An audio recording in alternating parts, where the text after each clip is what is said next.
Hello, and welcome to the Modern Witches podcast. Hello, Mariana and Karima. It's nice to be back. We're here for Aries season exploration, and ooh, it's going to be a season. It's going to be a season. Yeah, this year is it's a lot about Aries sign in general. Like we know there's so much happening in Aries. So obviously Aries season is gonna be very important this year. But those who have been following what is being like what we say about 2025 and what other astrologers said, you know that Aries it's very important and maybe you're in Aries, maybe you have planet in Aries, maybe you have midpoint, ascendant, whatever you have in Aries is going to be very important. But even if you don't have placement in Aries, you have Aries in your chart, so you in the movement with all of us. You don't escape this. It's gonna happen in one area of your chart, and so it's gonna be important to understand those transits because they're gonna be huge cycle in our life because those planets have a big generational planet. They're outer planet. They take a long time to transit, and so they're gonna have a huge cycle in our life because it's a long period of time. Yeah, Yeah. for sure. It's an exciting time, but also new. It's something nobody living alive today, for example, experienced Neptune in Aries. So we're all going to be learning together. And Saturn in Aries, also a lot of us, we were like children when that happened last time. So it's all kind of not this season, but a lot of the happenings of this Aries season, like the retrogrades going through the first decan of Aries, Neptune entering the first decan of Aries. It's going to bring up themes that also then going to be touched by Neptune and by Saturn. All these events are going to be interconnected because they're going to be going over the same degrees. So kind of like tackling the same issues from different perspectives and having different influences over those themes. So it's going to be And we're also in eclipse season. yeah. Yeah. We are. There's so much happening all at once. It's like, what's going on? Like, what's going on? Arguably March is the most important month of the year. Yes. Right. Arguably. Yes. I mean, I think it's at least the unfolding and like ramblings of the events of March are going to be heard throughout the year. Mm-hmm. For sure. Yeah. Well, And it's exciting for me because I'm just like, I think we're ready for a new phase. And I think it might be uncomfortable because we don't know what it feels like, or it's going to be a new energy, new vibe inside of our body and outside of our body. So it might be like we can feel like scared or like have fear around this. But I think it's something that we've been prepping for. And I think we are ready to move. And no matter where you stand in this crazy world and this political sphere and those like crazy things that is happening right now, we need that change. We need like this. I think Aries, what is good for is bravery, courage. And so right now we need that. We need that courage and that bravery and that hope that we can still can fight back and keep moving forward. So the energy of Aries, even if the nodes just left Aries, so we know that fiery kind of energy that has been happening is going to be very different when planets going to hit Aries sign. So I just feel like yes, we know it, but we actually don't know it yet. Yeah. And for those who have, of course, Aries placement, it's going to be a big year for you. But I just feel like I think we're ready. I just want to say that I think we're ready. I think it's we have Venus retrograde right now that in a weird way is prepping us too, you know. And Venus retrograde again, we say it again, is 8-year cycle, has been happening in the same part of your chart and in the sky 8 years ago, 2016. And a lot happened in 2016 that it could be like an election where Trump was elected. It was also a lot of feminine queer movement. It was also the Me Too movement, the left of movement. It was a lot of happening in terms of gender equality. And so I know that this Venus retrograde, because we're moving so fast in the political sphere, and I think that was, I don't want to get into it too much, but the executive order that the president made was in that purpose for going fast at a fast pace. Venus retrograde helping us to stop and like regroup, organize on the collective level. I think we were in shock for the past couple of months and try to process where everything is happening. And I think Venus retrogrades help us to organize. And if we look at cycles, back cycle when Venus retrograde, it was many time moments of many protests, riots, organization, and fighting back against the system. And Venus retrograde is very related to those moments in time. So I think it's important to remember that, especially if we can feel a little bit despair what's happening right now. People have been organizing, and there's going to be a fight back on many different levels. It's just a lot right now to process. And so I just want to say that there is still, even if it's hard to see, I think we should keep the torch. Aries, first fire sign, keep the torch and keep fighting, fighting back. And I think Venus retrograde will help us with that too.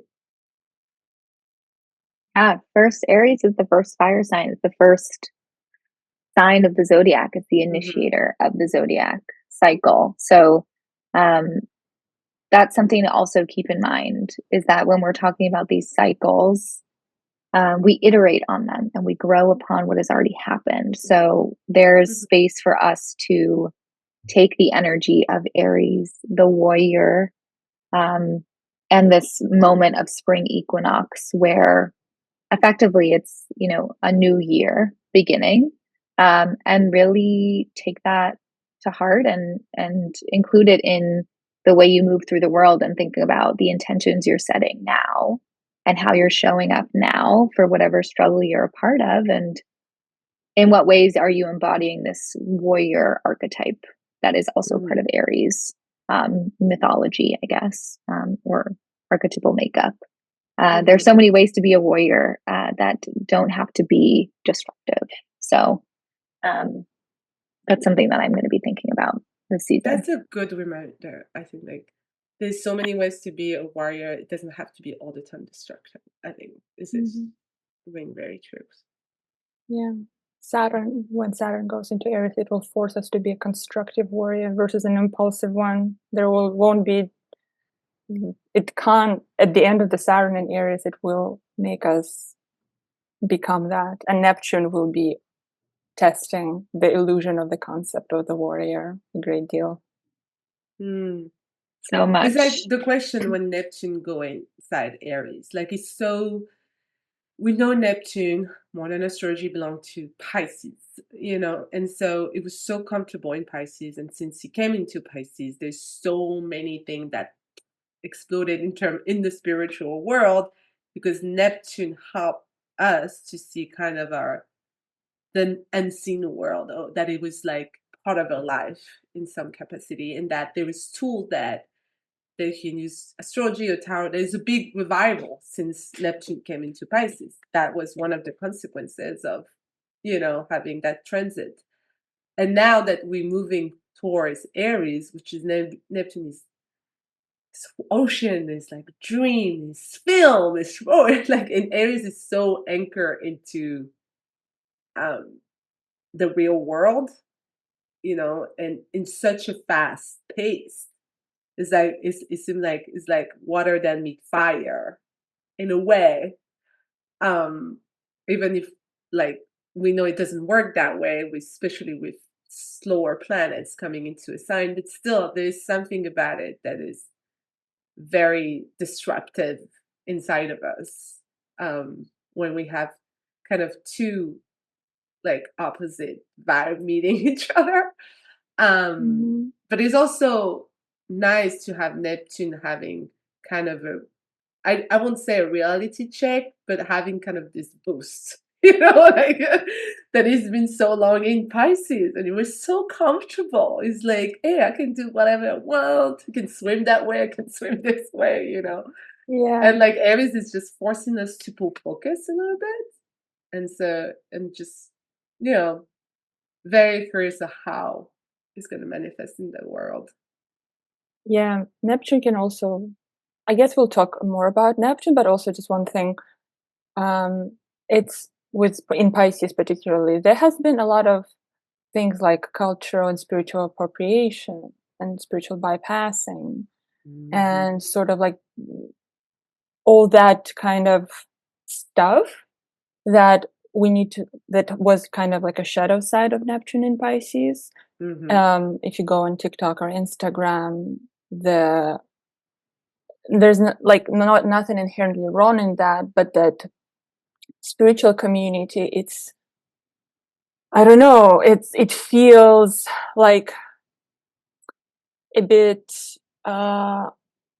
not ethical at times, some of the aspects of that, and how it's done, and how, again, appropriated is that, and how nonchalantly it's used by everyone without proper, I don't know, research or discipline or understanding of the matters a lot of the time. Especially psychedelics. Yeah. It's like, I see like this, like this dudes who are like, learned about it 3 months ago. I literally met a person in New York, sort of a little bit of a tangent, in their 40s, who went to Mexico, like a white man from upstate New York who's in construction, went through a friend. I met him, I've met him once. And that man went to Mexico twice to do ayahuasca. And now I swear to God, I'm not making that. He calls himself a shaman in New York City and brings DMT to people. He found a way to buy it, and he's like, and takes people on. I could not, I almost got to a point of a fight with him because I was like, I couldn't.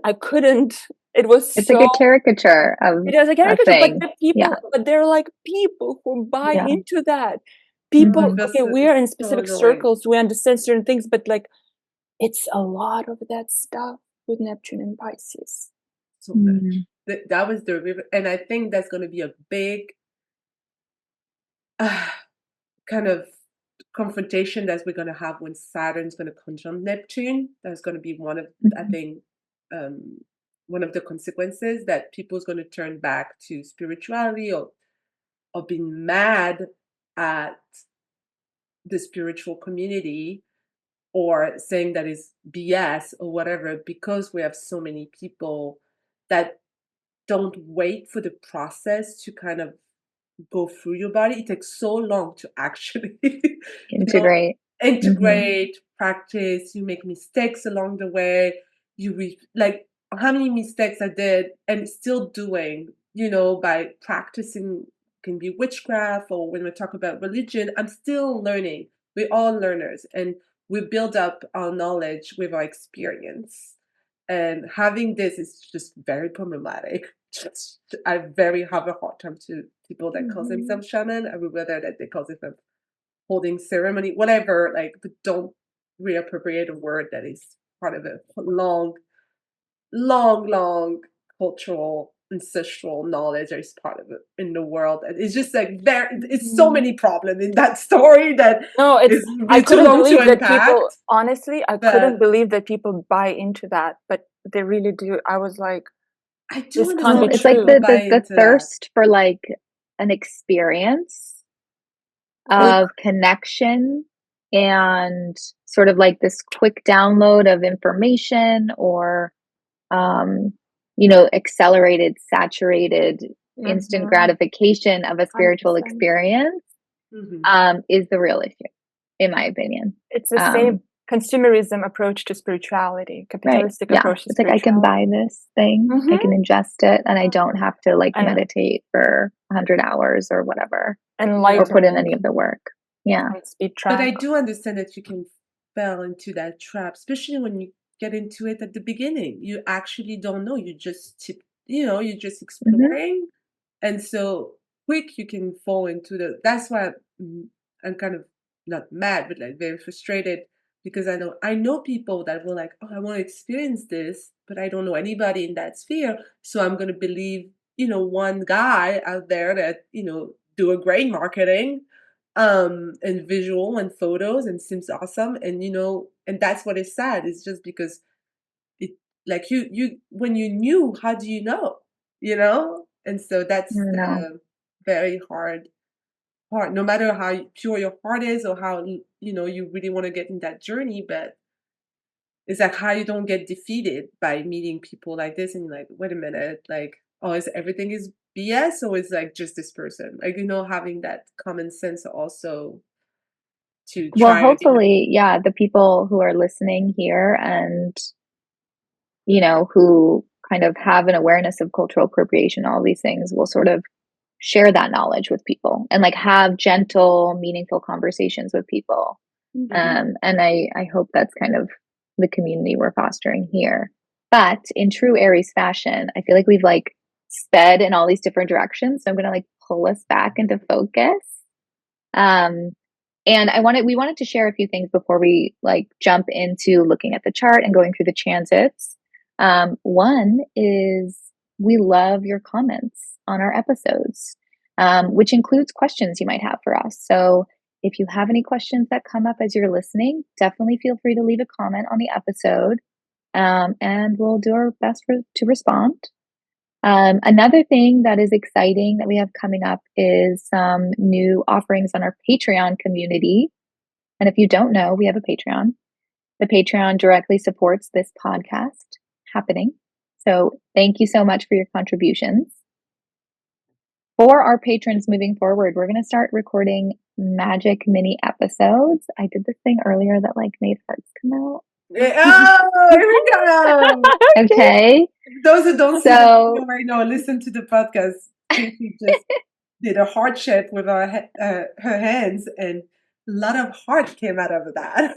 Very exciting. I don't know how this happens, but it's magic. It's digital magic. But anyways, we're going to do these magic mini episodes, and these will range from topics on spell work, cultural appropriation, the wheel of the year, ancestral rituals. So tune into our Patreon for those special episodes. We're going to be dropping them once a month. And we also have our Coven Circles, which meet monthly there, which will be starting back up in March. So hope to see you on the Patreon. Yeah, I'm very excited about those mini episodes, the Coven Circle coming back. It's very fun. Me too. It's good. We need community more than ever now, and I'm really hoping that our Patreon community can just find ways to really connect and engage with one another and share what we're doing in the world and how to support each other. So that's one of our main goals. And that's one of our like New Year's resolutions that we're coming to you with at the Spring Equinox. So why don't we look at the chart of the equinox together and kind of unpack that? Sounds good. Shall I share my screen? Yes. Are you okay? Thank you, Casey. Yeah.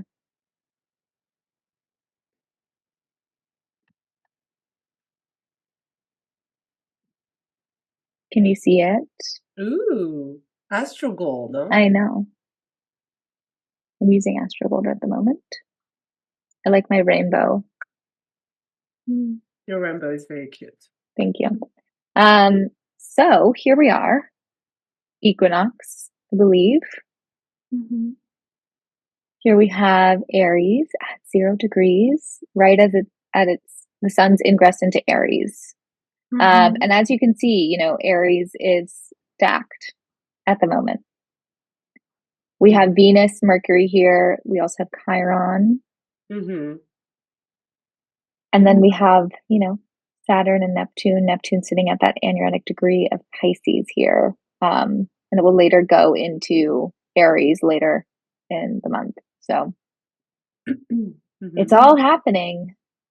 All The happening. tide is lifting us all. It's interesting. We have the moon forming a trine to Venus and Mercury here on this. So it's interesting, like as we move into Aries and we initiate this new year, astrological new year, it's almost like my sense intuitively here is like, what do we need to clear up? Like what needs to be addressed before we can fully move into this next stage of evolution? So definitely, like spring equinox is always energetically and magically a time for spring cleaning. So I would really set aside some intentional time to think about what spring cleaning means for you. What do you need to declutter? How can you reset your altar spaces? How can you reset your magical intentions in a symbolic way? It's always a good time for this. But with the waning moon, it's especially potent. A lot of this season, I feel like, and when we look at the chart, like you said, with the waning moon, it's though we do have an eclipse in this Aries season, and we are, as we start Aries season, already in the eclipse energy very heavily. And it's a new moon eclipse that's going to be coming up. And I'm talking about it just because the energetic of the month overall of this season is very much, but it's the last one in this series. So it does have a flavor of finality. We're beginning something, we end in something we've begun. It's the beginning of an ending, an ending of the beginning of sorts, with the like North Node in Pisces and this last but new moon eclipse in Aries. So everything very much, it doesn't feel like it's about something brand new. It feels something that has been like revived, returned, something that maybe have been simmering underneath our like psyches, but we didn't have either courage or energy or resources of sorts, people, whatever that is, to bring them into their reality. And now those things that were simmering have an opportunity to use this season to work on the current courage of bringing something you've been contemplating on into reality, into this 3D world. This is about that, I feel like. And also very much anything unresolved, anything like issues, connections, any kind of heartaches or anything unresolved, this is the season to resolve that, to deal with that. This is a beautiful time to look into all of that. Yeah. I just like that the moon is in Sag, to be honest. It just gives me a little bit of, it's just lifting the energy a little bit higher than if the moon would be in the water sign, for example. I just like that is in the sign of Sagittarius, which we know is Sagittarius is very optimistic. Is ready for the journey. It wants the journey. And so I think having that emotional need at the time that we are in is very helpful for foundation. The need to, or and be ready to explore and to have the fire for it again, you know? So yeah. Definitely. Yeah, just, I mean, we are in Venus and Mercury retrograde. So review, redo. Now is the time to reflect on all the things that, as Mariana was saying, are time to kind of resolve in some way, if possible, or working towards that resolution, And it's something close to your heart. It's something that has been really like bringing you down, something heavy. Those Venus and Mercury, but with the whole of the things happening in the sky, it speaks about something that for the longest time, maybe in the course of the last 8 years, maybe even longer, but something that has been through different avenues weighing you down. This is the season to deal with all of that. It has all of the properties. Mm-hmm.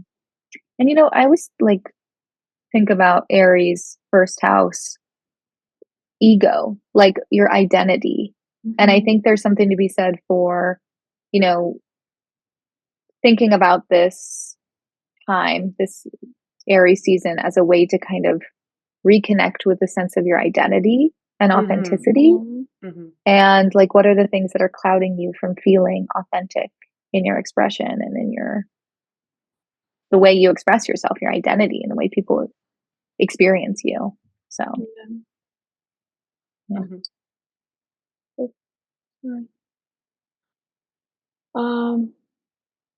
Sorry, I did something here with our podcast thing.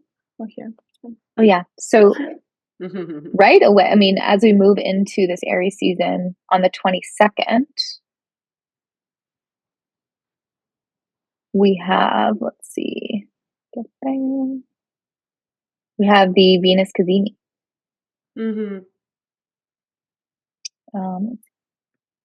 Sorry, I'm pressing too many buttons. On the 22nd. Mariana, I feel like you wrote really beautifully about the Venus cycle on your Substack. So I just want to shout that out. But yeah, this is an important point in Venus's journey, retrograde journey. Yeah. It's on March 22nd, right?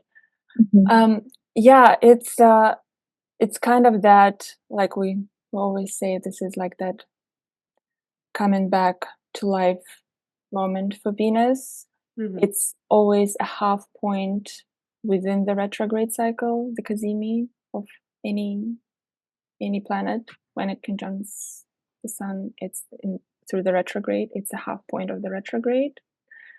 So here in Aries, I feel like, because prior to March 22nd, for a long time, for like few weeks, Venus was invisible. Venus was in the rays of the sun. And I always say that it is when the Venus is invisible, we have to really cultivate our inner resources. It's only our internal like value systems that can guide us. There's nothing from the outside of the world, or there's not much from the outside world that can aid us. Normally there's some Venusian aid, there is like something that can pull us out of certain things. But when Venus is in the rays of the sun, as invisible, in Aries, where she doesn't like being necessary, she's not comfortable, it's the job is a cultivation of the inner resources. That it's what is your integrity, pretty much. What is your core integrity? And if nobody would be looking, if no one was watching, what would be still those principles you subscribe to? And this is going to be very much internally oriented. We all will have to clarify and crystallize those principles in order to make decisions, because from the outside world is not going to be helping us making those decisions or guiding us, really. It's very much an inner work that's happening here. And Cazimi is when we maybe have that light bulb moment. Maybe we are like, no, this is what I stand by. This is what I'm going to be focusing on. This is essential to me, and I'm going to do that. And from there, we start like beginning that process, probably. This reminds me so much of Hermit year energy. I just feel like what you said about sort of really being able to connect with your value system when no one is mirroring a value system to you that feels correct or authentic or aligned. It's like, that's why the Hermit has left kind of what is known or a traditional framework, because they realize like, I need to source my own wisdom and knowing. I need to be so intimately connected to my values that I can practice them when no one's looking. Mm-hmm. And we live in such a performative culture. So it is an important time, especially now, to be walking our talk and not having to post about it on Instagram. Mm-hmm. I This love is that, very Casey. true. This is Instagram. God, like I am so disenchanted for the longest years in that platform. It's Mhm. yeah, we have to find values and also like strength and courage too, because it's not. One more thing before, sorry.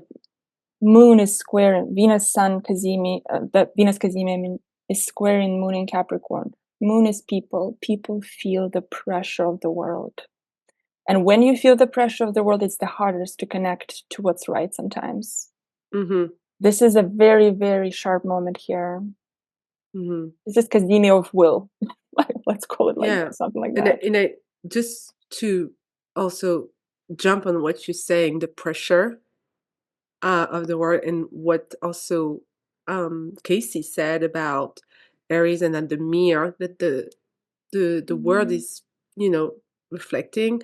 I think it's one of the biggest time to stand up for what you is like. Aries is about you, not about what other people think. And so the pressure of people, like you mentioned, this square that is happening, it's very it's very accurate about what's going on in our time right now. And so I feel like this Venus Cazimi is going to be an important time for personally, but also collectively, to stand up for what, not the other things, but what you think. And it can be as silly as your style, because Venus is about also your style or your pleasure. It can be very personal, like it can be very big for you, depending on how you play in your chart. But I think that's definitely going to be an important moment.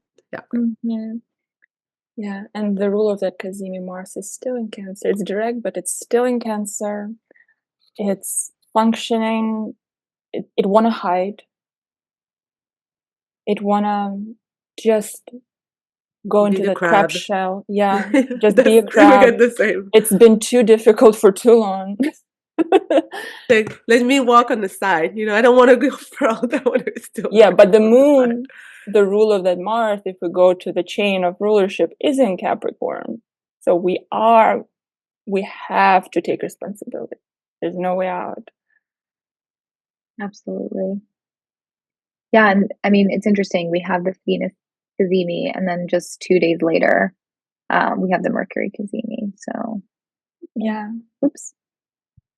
Let's talk about the heart before the mind. It's like literally, no, let's go for the process of the Oh, I heart and love then that. the mind. Yeah. Yes.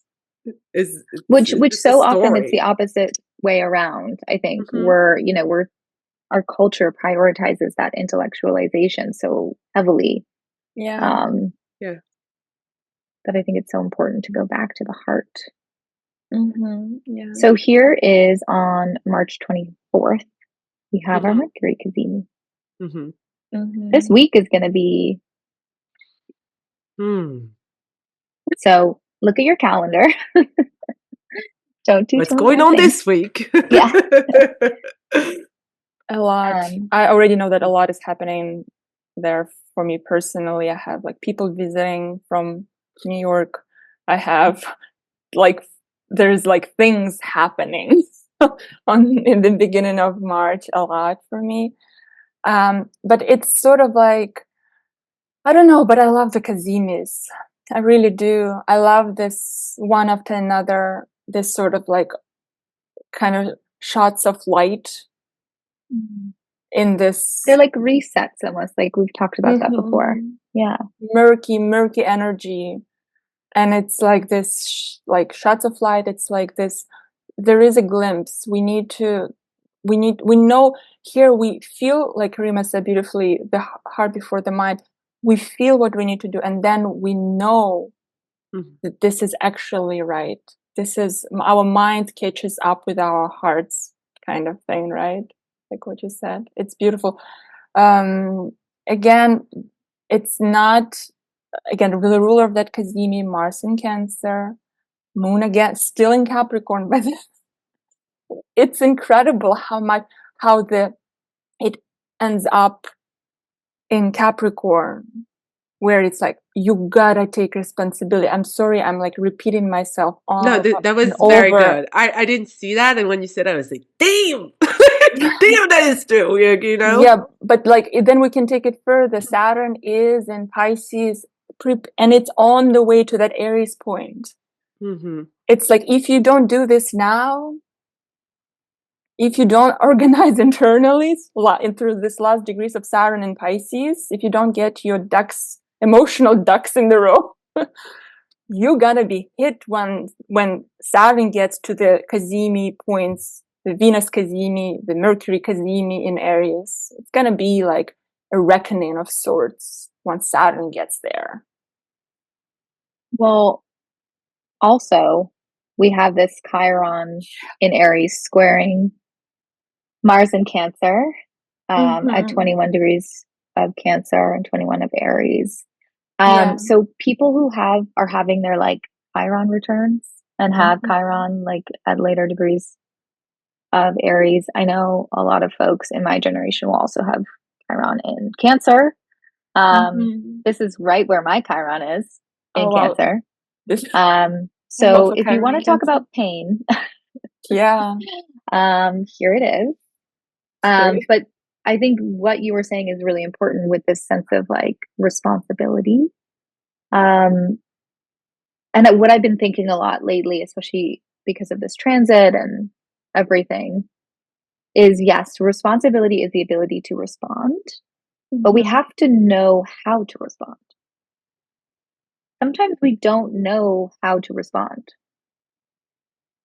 And what do we do in those moments, right? And I think the course of this Mars retrograde has sort of been a way to evaluate that. It's like, how do I address these things? You know, when Mars is moving backwards, it's like, wait, what is the best way for me to move forward or seek resolution? Sometimes we can't. But now with Mars moving forward and forming this square with Chiron, I actually think there's potentially more clarity about like, what is the source of this pain? What is the healing that's available to me now if I can really show up for it? And what does that look like? So this is sharp. It's a sharp transit. So I just want to note it for people who could be triggered by this. Yeah, I certainly will be. So. Me too. I have ascended at 21 Aries. I'm like, that's gonna be fun. But I'm used to Chiron on my ascendant. It's been 2 years. Yeah. But but this is very interesting for that. Like I love how you said hello. Like kind of something like pain is here, but it's so undeniably here that you can't look away. You can't go to this square between Mars and Chiron is like, you can't go into the crab shell.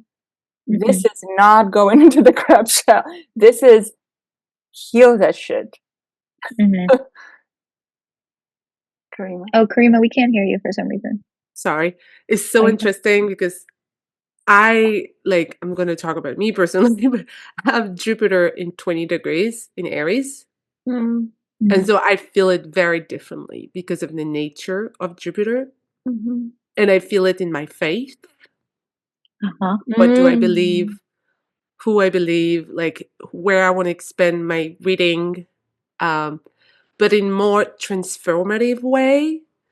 Is not as painful because I think the nature of Jupiter. If it makes sense. And it's very interesting because that kind of transit is very intense and can be very transformative, but more like you can go to a shadow side and like very dig deep into yourself, and it's not comfortable.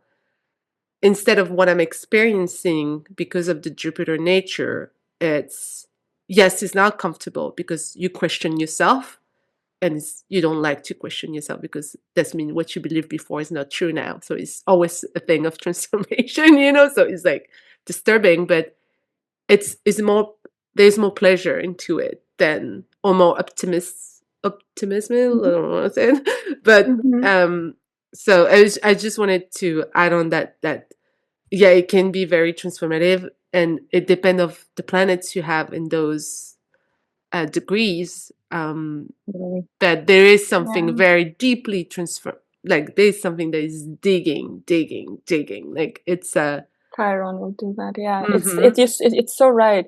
When the malefics and like in Casey's situation, Chiron, Mars mhm, is malefic over Chiron. mhm, It like I like to say that everything serves a purpose, but this is a difficult thing. Malefic Mhm. and mhm. Chiron, pain and malefic. Mm-mm. Yeah. It's Ouch. Yeah. yes, but Chiron and benefic, they have different dance, definitely.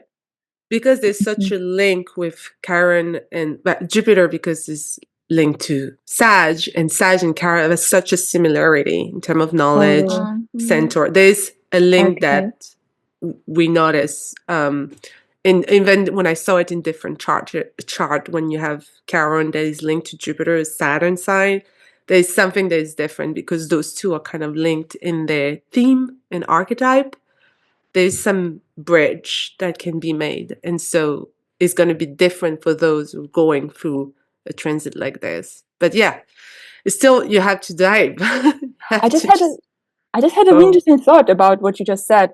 Like for us who have Chiron in Cancer, Hmm. Jupiter is an exaltation of Cancer. So there Hmm. might be also a connection here. It's been hope. I And don't we know, but know I where just thought about it. I Jupiter, never thought about it. I'm like, and but we know that the work that we're doing right now in Cancer, just it's it's going to be very needed as soon as Jupiter is coming into Yes. Cancer, because it's like the work of this clutter, like is we literally do the cleaning in that part of our chart, because then the benefic is coming in, and we need to do that work now in order to get kind of the gift or more the space to receive the gift of Jupiter coming in that part of our chart. So Mhm. yeah, that's a tough time. But if we don't confront it, like Mariana said, like there's a confrontation into it. Like we need to do it. There's no way. Um, then we don't get that. When Jupiter comes in, we're like, what happened? Because we kind of didn't do the work prior to this, or didn't process what came up during that time. Mm. It feels like a hit to an ego, Mm-hmm. an idea of who we are. Mm-hmm. Mhm. Yeah. But let's remember that we're constantly evolving, right? Like I think that's when I feel these things of like my attachment, I'm holding on to something, and I'm like, even though I know it doesn't serve me any longer, it's like I have to realize that there's something else, right? I'm not just this singular being on this singular path. I'm actually walking multiple paths at one time. Mhm. Oh So my I think God. remembering that is so Mm-hmm. important. We get into these binary thinking modes, right? Mhm. This is right, this is wrong, I should do this, I shouldn't Yeah. do that. It's like actually let's explore. Mhm. Let's be a little Yeah. bit more flexible. Um Casey, I need you in my life every day. I oh need my you. gosh. I need I you need to to like have an listen to app. that. I have I a need to listen to myself. Casey app with like mentor Casey. Yeah. Having The, Casey in my life every day, every morning. I need that. yeah. There's Honestly, lucky to have both of you because thank Thank you. you. you put up with my fixed weirdness all the time. Hmm. Okay, so the next transit is that we want to talk about is tracking Venus's progression back into Pisces. So on the 27th of March, Venus will be retrograding back into Pisces and making a conjunction with Neptune. Mhm. Just sat there, almost ready to move into Aries. So this is a really interesting moment, I think, in both Venus's journey and Neptune's before it moves into Aries. Mhm. Yeah. I really like this trend. I mean, I don't know. I think Hmm. people have tough time with Neptune, and I can go in a shadowy direction, but archetypally the connection between Neptune and Venus, there's so much like romantic feeling that I feel when I think about these two archetypes together. there's something that really draws me into like a very mystical, poetic, lyrical potential place. So if you are an artist or a creative, I do think there's something to be said here about giving yourself time to like really explore sort of being in an organic, fluid place with these energies, if possible, and like finding beauty in that. There is a downside, however. Yeah, sliding into delusion. I am honestly, yes, in the higher octave of Neptune, it is very, very like elevated kind of energy. Unfortunately, I'm a little bit disillusioned in how we managed to deal with Neptune as a humanity. And I think I love the Venus Neptune conjunction because Venus is exalted here. It's just overall it feel good. It can be really feel good energy. But I recently have come to see Neptune as a very manipulative and dark energy, honestly. As not as an intention, but as in how it's when I looked historically, I was looking at Neptune through what it's done. And our not elevated sense of selves as a collective, the way we've kind of let Neptune run through us, it's murky. Unfortunately, there is a very few examples of we as like us as humans get into the elevated state of Neptune. Very, very little. It's mostly poison, it's drugs, it's it's like water being poured. It's we like addiction. And when it passes through us, it comes out in a very murky way. And we are conduits of energies, and they come, we process them, and then we put it in the collective, and what happens in this cauldron with Neptune specifically, it takes a lot of energy and like internal work, a lot of honesty to deal with Neptune. A lot of honesty. It's a painful amount of honesty. Yeah, you want to stay in your dream. You know, you're comfortable in your dream, you know? Yeah. But I do think that transit, I agree with both of you. Seriously, I do.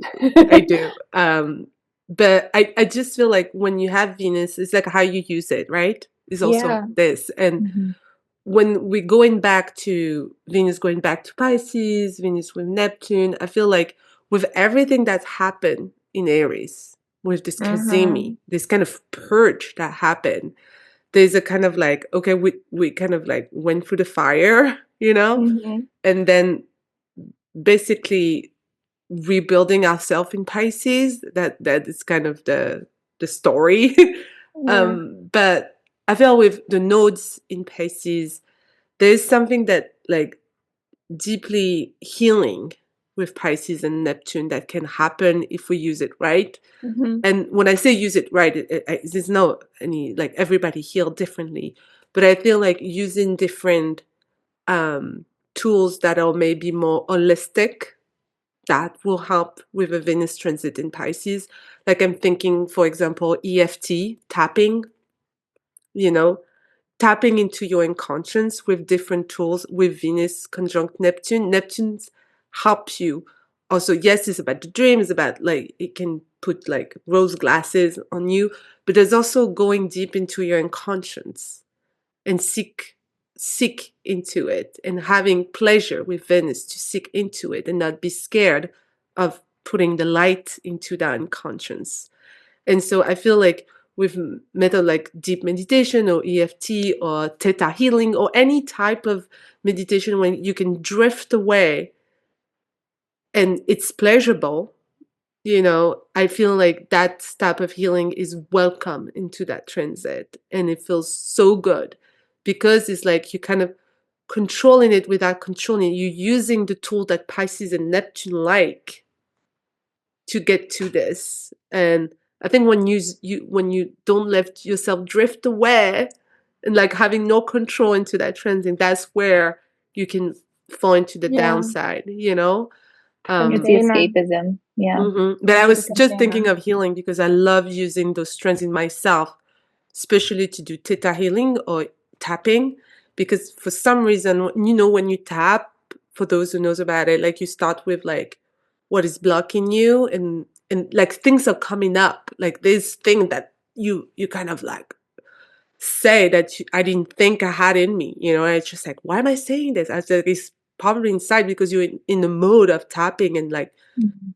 talking about it. And just I feel like with this, and then we know that Mercury soon after is going back to, so I think that also help with this type of like, if you want to get deep into that healing process.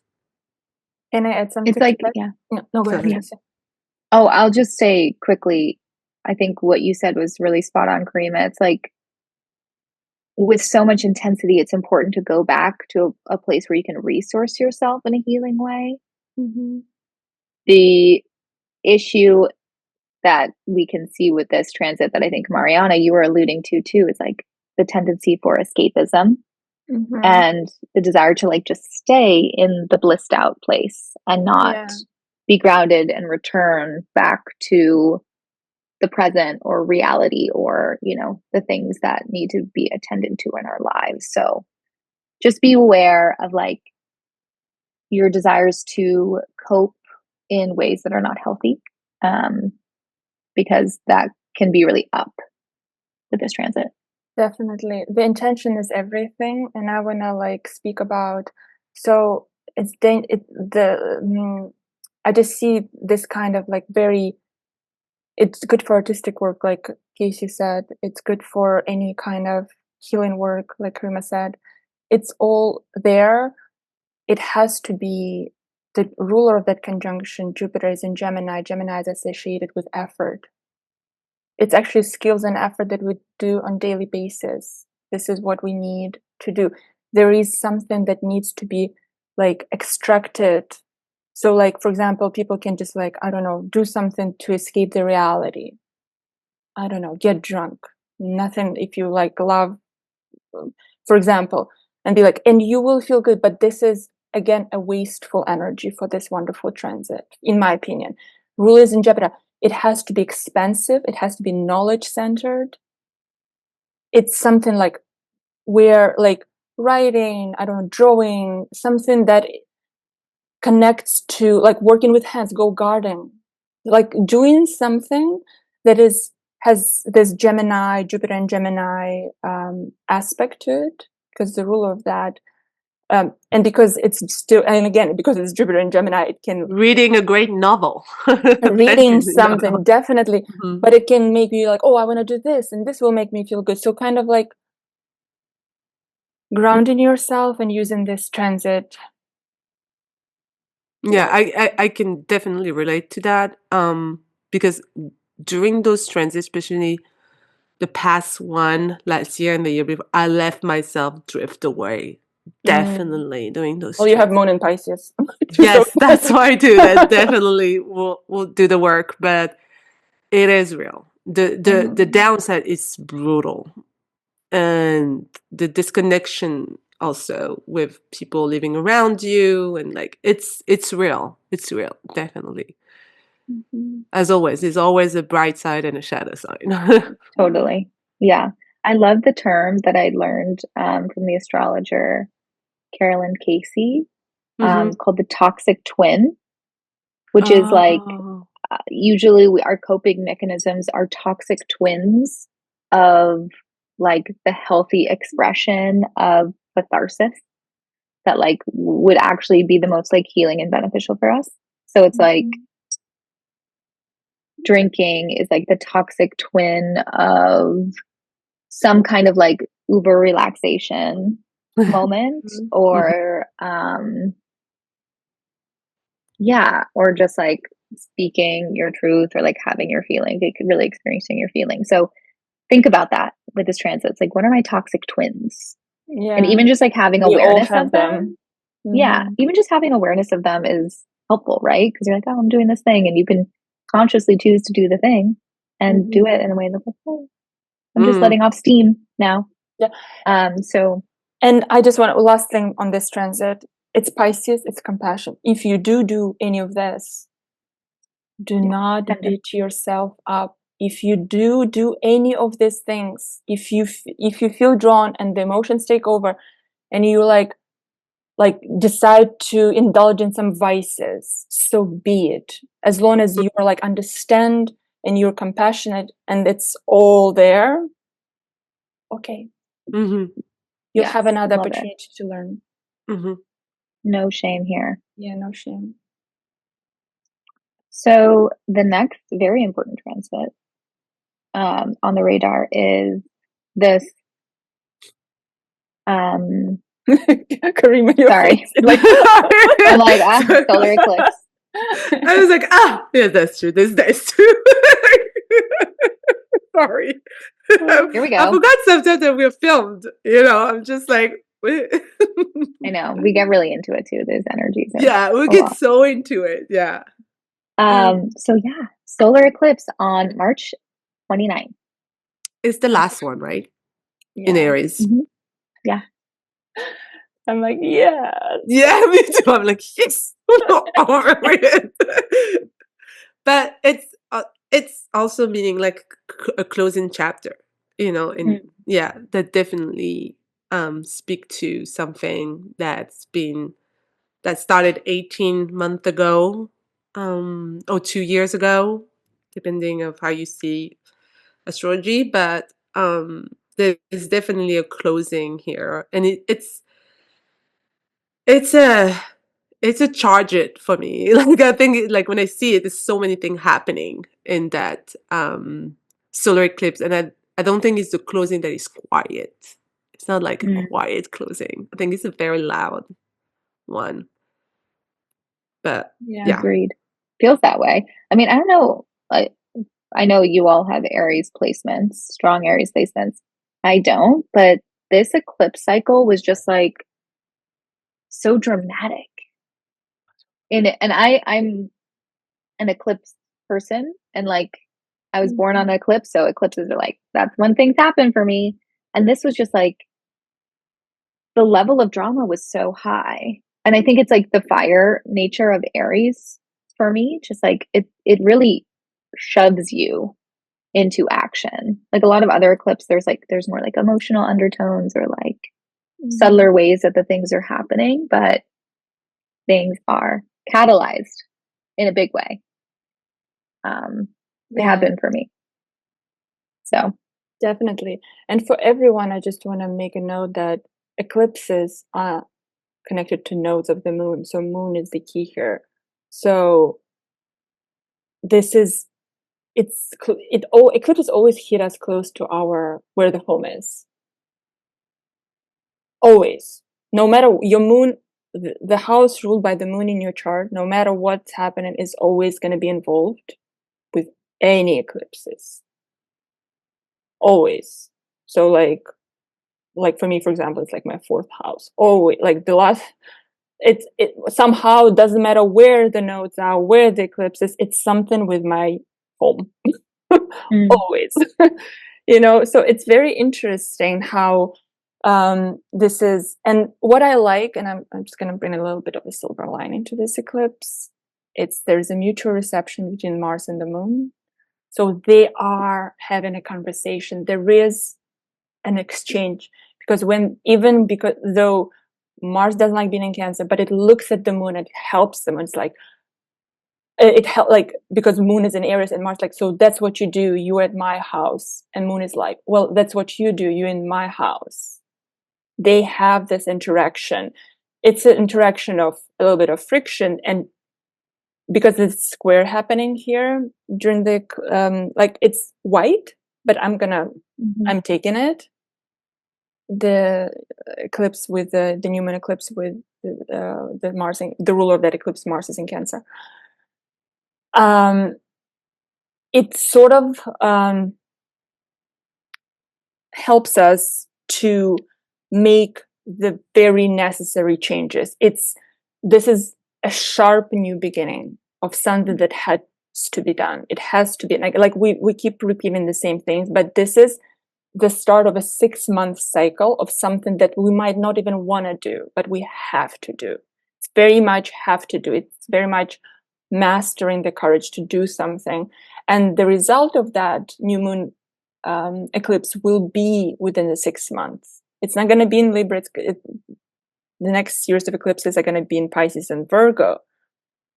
But there will be the echo, like the results of what you start here in regards to the Aries part of your chart will be within the next 6 months, like always with eclipses. Yeah. I just want to name, because I don't know if I said this out loud, but this new moon solar eclipse is happening at 9 degrees of Aries here. Mm-hmm. Yeah. So just Casey, I just want to pick up your brain on that. Numerologically, the You read my 9. mind, Karima. Really? Yeah. No, because this is I like using also numerology sometimes for, especially for lunation or very important transit. And 9 for me is like that. This is not the end of the battle. This is not. It's just join what just Mariana just said about the consequences of that lunation. Even if we shift the eclipse into Pisces for the next months, it's still like what is so important and critical what we're doing now. And so I feel like I just think of the 9 of Wands. That's what's popping up in my head. And Interesting, yeah. it's just, well, we're still in the transit of like fighting. I'm not fighting, but still like resisting. I don't know, help me there. And the Hermit card. Yeah, you know what's Something interesting? about it that I just feel, yeah. And I was just wanting to pick up your brain on that. Totally. It's the first deacon of Aries, and I just wanted to confirm that I was remembering this correctly, but it's the 2 of Wands in the tarot, Oh, wow. Mm-hmm. which is very much kind of in line with what you're saying, because it's the 2 of Wands I'm picturing the Rider-Waite deck. There's somebody with a wand in their hand and then a wand behind them, and they're looking out onto the horizon. And the image does it really, have the world into the hand? yes, and the world. The world is on the third 3 of Wands. Maybe, yeah, probably on the third of Wands. But it is the sense of like, you've come, you've planted something in the ground that's grown, and now there's something else that you have to take forward into the future. And like, how are you taking that forward on your journey? Like, what is next? Which is, I mean, it's a really interesting thing for a solar eclipse, because it's like, what can you leave in the past? Like, what must be left in the past? And what are you planting now to take ahead? And again, we've said this multiple times, with eclipses, not necessarily like a spell work time. But I do think it's a great time for divination, personally, to really kind of allow the spirit of the eclipse and the moon and the sun to kind of speak through whatever medium your divination tool is. But yeah, it's a time to get clarity about what you're taking with you. Yeah, Definitely. Yeah. So, and we've been trying to understand that for a while now. It's not new. That's the thing. it's not new. Yeah. It's a new moon solar eclipse that is not new. It has because the nodes are already in Pisces. It's been what have there. you already started? What have you been like trying to start even? Yeah. But have like struggled to start, and what needs to be like cleansed or cleared so that you can like actually continue on and move forward. Yeah. And also like the way Mars, you do things. Mars is how you do things, how you actually take action. Maybe because Mars is in Cancer Square, how you get there. Maybe you've put something down in the past. Maybe you wanted to do something, but you've put it down because it didn't work. It didn't work like you wanted. It made you feel a certain way, whatever the situation was. But now you can pick it up again in a different manner and do it differently. There's an opportunity to do it differently, but it will require a change of perspective. Like Mars is in the moon sign. It's like something within our emotion perspective needs to be shifted here. Mm-hmm. It's gonna be a big one. Mm-hmm. This solar eclipse happens just before Neptune's ingress into Pisces as well. Into Aries. Into Aries, sorry. Yeah. Yeah. Where am I? There it is. It's May 30th, March 30th. March 30th.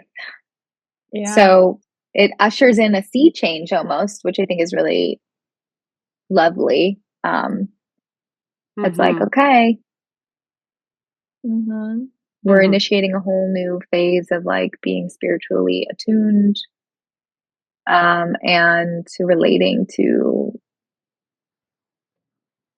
I don't know, what is transcendent or unseen or transpersonal in our lives. Yeah. Seems like I'm a little bit responsible today for the shadow Bring side it. of things. Bring it. So I'll do that. It's a glorification. It's the danger is a glorification of a war and dying. Oh yeah, definitely. Totally. This is I think that we're in such a precarious time. No, everyone. Hello? And Mars was. It's just Sorry, and Cazimi. Neptune, we know that scary. It embodied cults. Neptune Yeah. also embodied the damage of believing something that is will justify any meaning.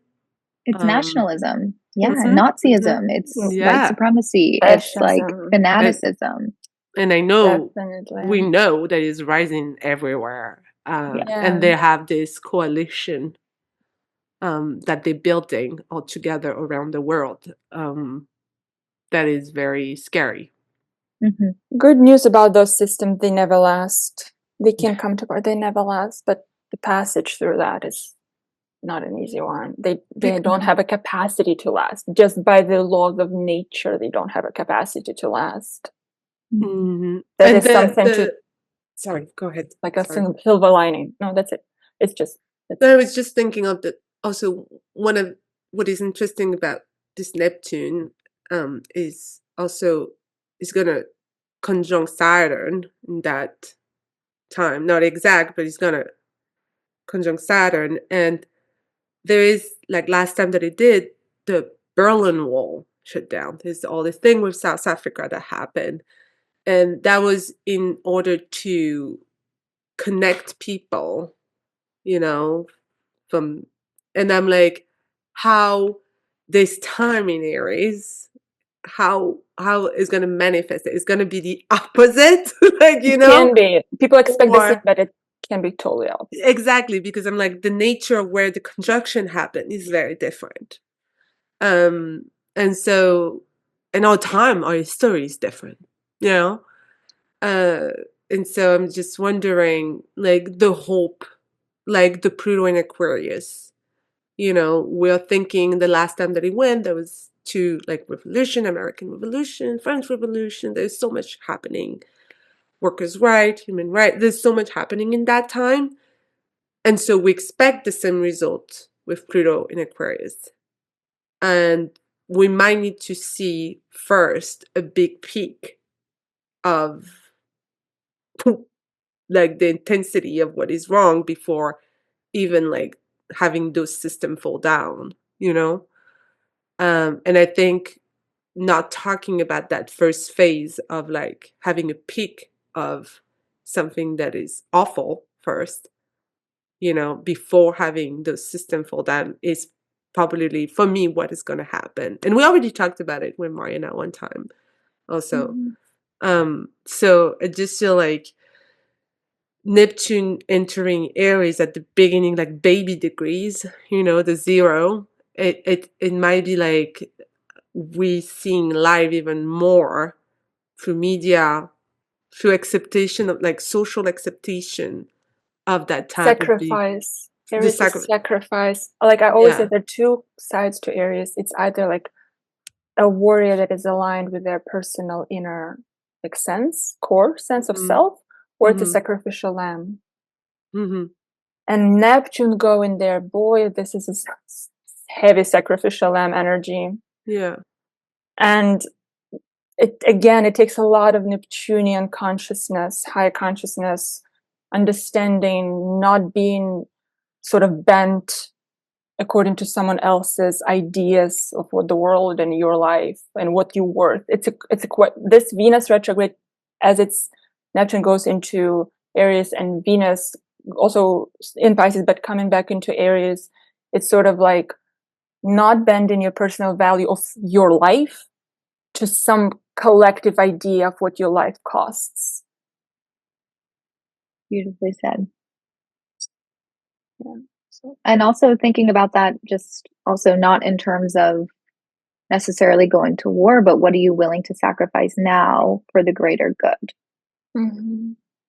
So it's important to mention that there are days of action coming up in the next couple months. So be aware of the days when there's collective calls to not spend money on specific platforms. You know, there are ways that we can really show and or demonstrate our resistance that Mhm. don't involve putting our body in a position of sacrifice, especially for those Yeah. of us who are more vulnerable. Um, so yes, I hope But that everyone is kind of staying tuned for those opportunities too. there is also with Neptune in Aries, it can help to break free from limiting belief. That I think too, that is very on the positive side. Like we talk about the shadow side, of course, but on the positive side, there is that strength of breaking free from maybe something that you were believing about yourself, about the environment. There's a strength that can come inside of you for breaking free of seeing what you wanted, like what you think or what, because Aries is very about the self and not being melt into the environment that you're in. That what Pisces can do, where your ego, what you think, is kind of melt into the group. And there is like this with Neptune in Aries, kind of this strong thing with creative pursuit, like bold art, bold invention. Like there is like, if you're into art or art in general, we can think of any type of art, there's that boldness that can happen. And I think in the world we're gonna see it, like a new wave of arts that is very bold and creative and out of the norm and changing, because Neptune helped with that part with Aries to create that type of art. And I think it can be good. Yeah. And we can also align it to no, it's a charged word, the spiritual awakening that is maybe more bold or aligned to you, and more private and more aligned to what is you and not what is a group. Mm. So there is some very good positive also, like every transit we said, there is those notion that can be helpful when Neptune enter Aries.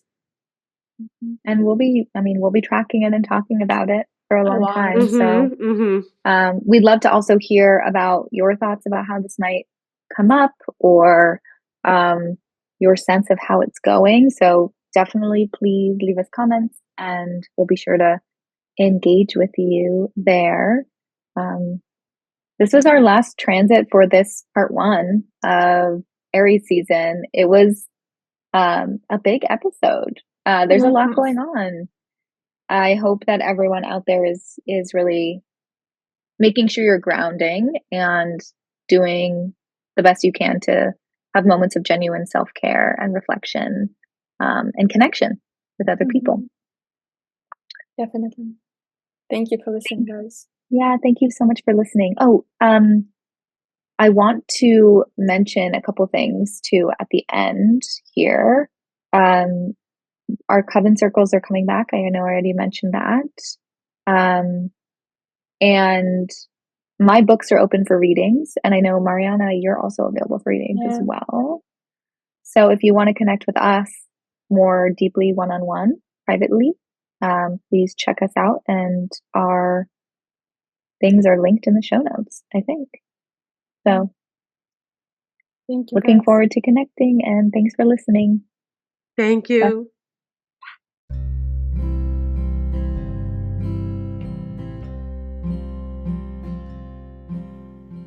Thank you for tuning in to the Modern Witches podcast. We hope you've been inspired to cultivate your own magic and to craft your own spiritual practices. Let us know what sparked your curiosity by leaving us a comment on this episode or leave us a review. And don't forget to subscribe to the show so that you never miss an episode. Your feedback and engagement truly fills our cups. If you're looking for more ways to gather with your fellow witches, please support our work on Patreon. Learn more at modernwitches.org. Blessed be.